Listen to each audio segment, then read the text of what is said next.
Grégoire qui arrive en compagnie d'Isabelle qui viendra nous parler conso dans un instant. Bonjour Grégoire, Bonjour, comment ça va? Très bien. Actu sport un peu chargé. Alors côté foot, pas encore avec des buts, mais en tous les cas avec des J'en ai infos. mis quelques-uns, mais pas des Français en tout cas. Voilà. Ce soir, c'est France-Islande. Ça se passera à Guingamp et c'est la première fois que les Bleus jouent en région depuis leur sacre mondial. Oui. Et il y avait un entraînement un peu particulier hier, ouvert au public, et ce qui ne déplaît pas à Didier Deschamps, on l'écoute. D'avoir ce soutien-là populaire, je vous répondrai avec beaucoup de sincérité, on n'a jamais envie que ça s'arrête. Parce que les gens ont vécu cet événement. Alors ok, il y a 3 mois qui se sont passés, mais c'est un événement qui marque à vie, je dirais. Ils se souviendront toute leur vie, les 15 000 spectateurs du stade du Roudourou. L'entraînement d'avant-match était entièrement ouvert au public. On était loin de l'ambiance feutrée des huis clos, veille de rencontre.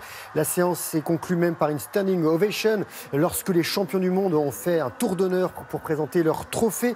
Ce soir, donc France-Islande, et les Français mènent 9 victoires à 3, la dernière en quart de finale de l'Euro 2016. Vous vouliez des buts?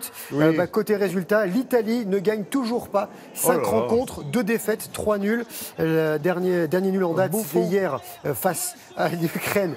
1 partout. Ouverture du score de Bernardeschi, égalisation de Malinowski. Et samedi, l'Italie affronte la Pologne. Ce sera en Ligue des Nations. Ce sera plus sérieux cette fois-ci. Il y a du basket, non? Il y a du aussi basket. Avec beaucoup de clubs sur les scènes européennes et que des défaites. Voilà. Non. Ah si, on va Sortez. commencer par les... Non, c'est eux, les Monégasques, regardez. En Eurocoupe, 2e match pour Monaco en blanc et première défaite dans cette compétition à domicile, battu par les Serbes de l'Étoile Rouge de Belgrade, 66-63. En recoupe encore, défaite aussi de Limoges en blanc également, dominé 82-64 par les Russes du Lokomotiv Ils ont raté Kuban, le train. l'un des favoris. Je l'aime bien celle-là. Ligue des Champions, ça débute mal pour Nanterre, Anvers, prestation décevante face au Tchèque Opava, vainqueur 74-65. Et on reste en Ligue des Champions. Le Mans en noir s'est incliné chez les Espagnols de Murcie, 74-62. Et des défaites tricolores encore, mais en tennis cette fois-ci, Laurent. En gros, c'est pas très joyeux. Masters 1000 de Shanghai, sorti au 2e tour de Richard Gasquet. Il a été battu par l'Argentin Juan Martín del Potro, qui est 4e mondial. Poids lourd. 7-5, 7-6. Et le Français va rentrer en Europe et disputera la semaine prochaine le tournoi d'Anvers. On espère que ça se passera mieux pour lui. Une autre élimination d'un Français en Chine, celle de Benoît Paire, impuissant face à l'Australien Alex de Minaur, 6-4, 6-3 en 1h30. Ils sont fatigués. Ils sont fatigués, c'est tout. Fatigué, c'est fin Un de peu de saison. cyclisme. Oui, alors cette fois-ci avec un Français qui gagne. Voilà, un Français en forme, Thibaut Pinot. En Italie, non? Exactement, c'est en Italie où nous nous rendons tout de suite. Regardez cette arrivée, belle semaine italienne pour Pinot, le coureur des Hauts-de-Saône, qui était 2e des 3 vallées varésines, qui a remporté hier la semi-classique Milan-Turin. Il a notamment mis 28 secondes dans la vue de Valverde, qui est le nouveau champion du monde. Et aujourd'hui, 3e semi-classique, c'est le Grand Prémonté. Et samedi, la mythique Tour de Lombardie. On va rester à vélo.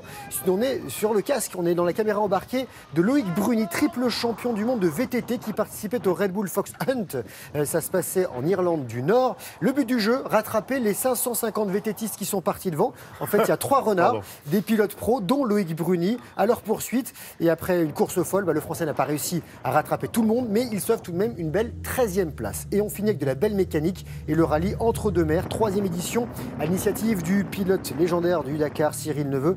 Rendez-vous de Gentleman Driver pour une escapade sportive entre Biarritz et Saint-Tropez. 1200 km, 5 jours, 4 étapes, 60 équipages de la route, mais aussi du circuit. Et de belles images là sur l'étape de Pau-Carcassonne. Et si vous voulez les croiser aujourd'hui, ils sont en direction des Baux-de-Provence. Et si vous les croisez, vous faites un bisou à Cyril Neveu pour nous. J'ai vu du VTT, vous allez essayer, vous, dans les jours Alors on va faire qui viennent. du gravel bike. Du gravel bike, c'est ça. Ce sera samedi. Ah, belle surprise. On vous attend au détour du chemin. Merci beaucoup, Grégoire. Passez une très belle journée.